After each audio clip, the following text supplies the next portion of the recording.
Welcome back, I'm Elvin Warrior. So today I'm going to do an overview of my Tyrion's 25 turn guide. So what I'm going to talk about today is I'm going to talk about his faction effects. I'm going to talk about like basically how you want to build your provinces up like early game, and then work my way up to like talking about how they should look late game as well. I'm going to talk about like kind of what direction you want to aim to go. Obviously, you can go any direction you want to go, but like an ideal way of how to go about it. I'm going to talk about like the lords that I like to recruit and the heroes also, like which particular traits that I like to go for.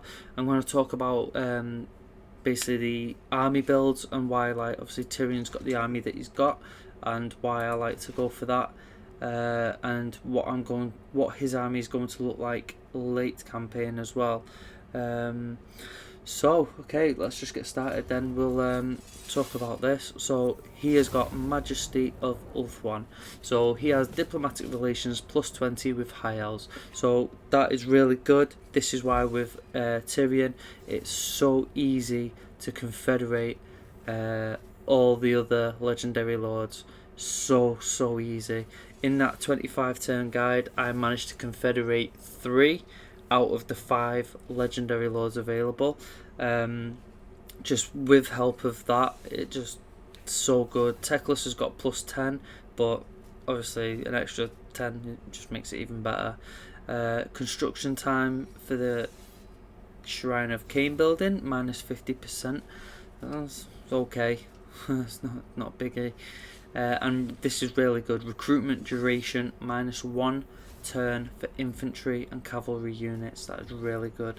So that's his faction effects. So okay, so Tyrion's army is full of archers. Okay, so for legendary difficulty, this is what I find to be the best. The best form of attack is archers.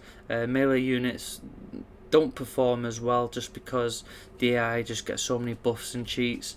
They're just not a viable option really. They're not the best. But if you're on lower difficulties, yeah, by all means, shove some infantry if you want to go for that kind of like that route. That's fine. Like you could put some here just to protect them, but you literally taking out. You're then removing like some damage capability from your army by having less archers. But yeah, the reason these are here anyway, they're just part of his quest. I need to get another one, so there you go. I'll probably just get the Regiment of Renown one when it's time, and then just to do that quest. Okay, so yeah, eventually he's gonna have some heroes in here as well. I'll talk about that in a bit. So as for the province, so Lothern obviously is the best settlement on Ulthuan. It's 10. It's the only 10 settlement slot on here, and it's also in a decent province as well. So you get the building. This is why Tyrion's campaign's easy, because he starts off with a building like this. He gets, and also settlement like this. You get such good money from here. You pretty much get sorted, and that's really good. You want to shove a growth building in because you want to get this to tier 3 as quickly as possible, and then also get the remainder to tier 3, just so you can get all like your building slots maximised, and then just focus on this one again. So yeah, I'm sure I did have like some other growth buildings in here just to get them built nice and quick. And then once you get to tier 3, you can just effectively just get rid of them. You don't really need them there. That's fine. When it comes to like later game, obviously, when you've unlocked all 5 bits, obviously you're gonna have this. You want this. This is really good to have. I would put an archive in there, probably a dragon's den as well, dragon's lair. Definitely a handmaiden's gallery, and then you want to look to have definitely that elven craftsman, definitely that, and definitely the embassy. You could put the plaza in there for more money, you could, but for public order, when you get to tier 5, you don't need it because you get that, and plus also your main settlement provides decent public order as well. So that's pretty much how I would build Lothern. For the minor settlements, like the shrine, I need to build that there actually. That needs to replace one of these, so I've made a mistake there. But pretty much this, how that looks there, is how any of my minor settlements are gonna look. Like this one, that's how the Tower of Lisharn's gonna look.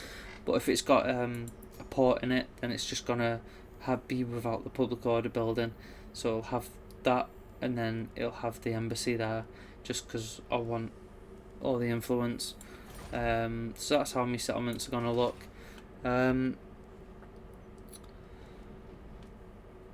Okay, so basically, like when you come to recruit some new lords, like as Tyrion, I don't think you're really gonna need any other lords, because if you're able to confederate early, as you can see here, I've got Eltharion sat there. This is why my finances are just like so bad at the minute. It's because I've got 3 armies, 2 full stacks, and I've got Alariel here as well, costing me a bloody fortune. But Marathi's struck, so I've got to deal with her. So basically my normal plan would be is, like, obviously I've done well there, I've got Lothern, I've got Yvrest there, most of it, and I've got all of Avalon and a bit of Illyrian. I need to finish them off.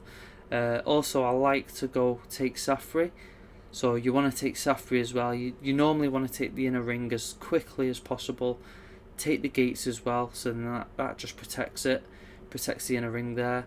And then yeah, I tend to leave the outer ring for like, I make allies of Trace and Cathik, so I'll let Trace like take these outer ones, just because it's not very habitable, so I don't like I can't bloody take it's not worth my while taking it, because otherwise I've got to deal with revolts constantly and stuff like that. It's just not worth the while. Like, whereas Tyrannoc, that would be worthwhile taking because there's gold there. But like the northern bit, especially when it's gonna get hit by chaos when they arrive over here, it's just not worth it. Just let them deal with it. They'll generally deal with it, and if they get past, they've either got to deal with the gates, or I can just send an army then, so that's fine. I just like to let them two just do what they want, and then you can just confederate them later on down the line. So as you can see with this mage, I'm just literally sending her down to go meet Teclis. So once my confederation penalty's up, I'll be able to meet him and then like work on that confederation straight away. Got some influence in that, and hopefully by then I'll have some more money. So okay, so when you come to recruit lords and that, there's a few that I like. So as for archmages, like Conductor is really good, just to boost up like your power reserve, gives them another spell as well, an overcasted Uranus Thunderbolt upgraded. That's pretty good for taking out artillery pieces. Administrator as well is really good, so to be fair, I could probably do with one of them running about, sorting out my bloody like all my construction stuff and that, reducing the time and the price of it. So they're pretty good. As for the princes, let's have a look. Is there any here? Nope, so there's none there. But for the princes, I usually like to get efficient. That has upkeep reduction for pretty much most of the units, like archers, spearmen, bolt throwers, sisters. It's really good. It's like minus 25% upkeep reduction. So if you combine that with the skill tree on the blue line, quartermaster, and the one on the end, that'll provide almost 50% upkeep for the army, so that's really good. And then resistance a really good trait. It provides a bonus against missile. It gives them missile resistance, magic resistance, and also an extra bit of melee defense for the whole army, so that's really a good trait to get. And also Dragon Willed is a really good trait as well. It's like similar to Imric's one, but he gets minus 20% upkeep reduction on dragons, and minus 1 turn, like takes a turn off the recruitment time as well, which is good. That's really good to have as well. So for the princesses, I like to get Punitive. Punitive's really good. It provides local enemy armies with missile basically the the more the weaker to missiles basically, so it makes them easier to kill. And then the next trait, which is worth a mention, is Ardent.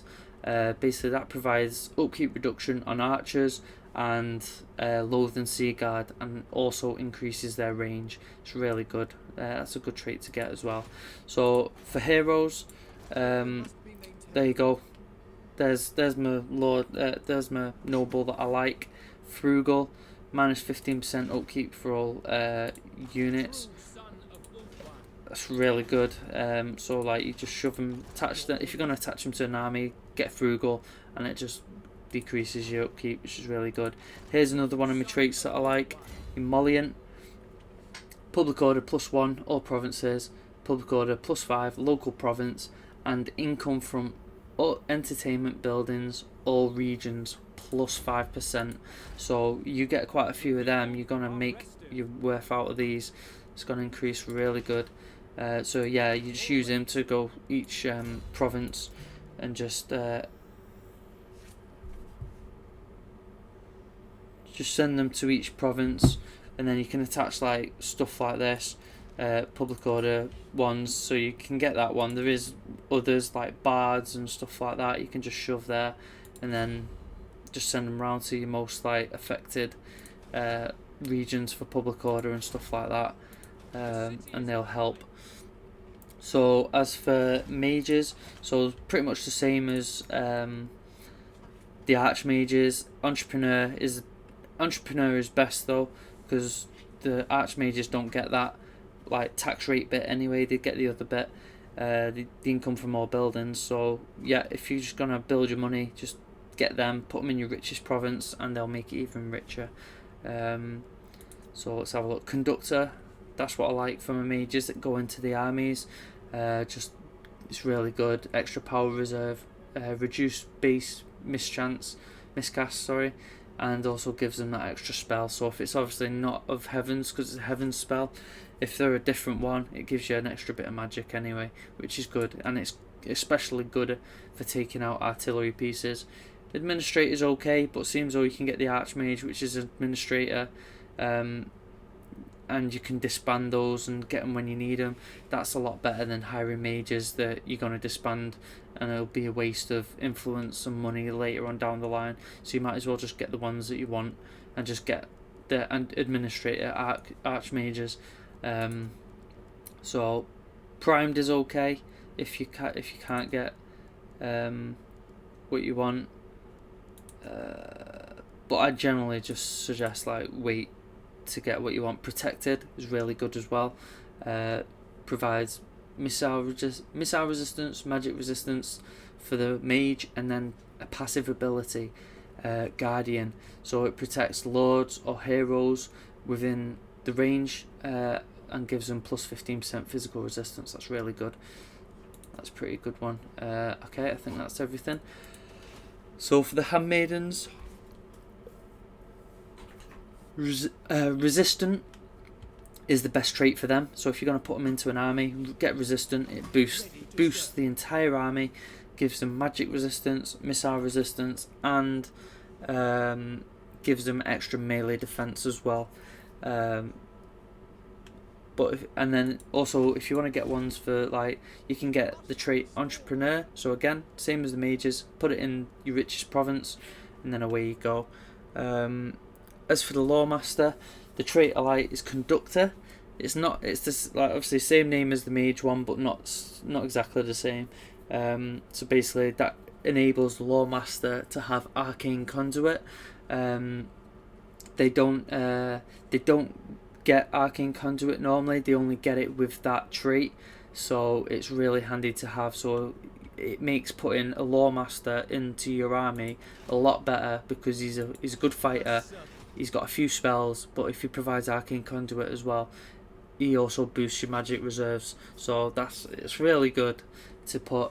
Another mentionable one is Fecund, that provides like growth faction wide and to a local province. So that's really good as well. It's pretty decent. And that's about it for that. So as for like late game armies, so Lariel, she's gonna have like sisters.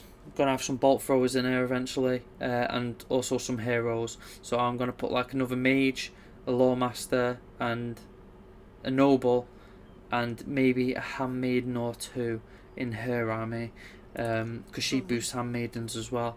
As for Tyrion, I want to put a noble, mage, and a lawmaster, and a handmaiden. So just one of each hero in his army is enough for me. Some bolt throwers. I'll probably just upgrade his archers to sisters eventually.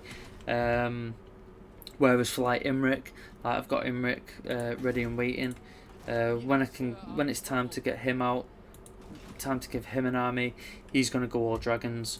So, and then give him 2 mages. He's gonna have a fire mage and a life mage. Then I've got this guy here as well who just came with Eltharion, so it's not too bad. So yeah, like I said, like where I'm going to be going here, so I will want to take Safri as soon as possible, so I will take it by force at some point. I want to finish up Illyrian as well, but obviously Cult of Pleasure are a bit of a threat, so I need to deal with these.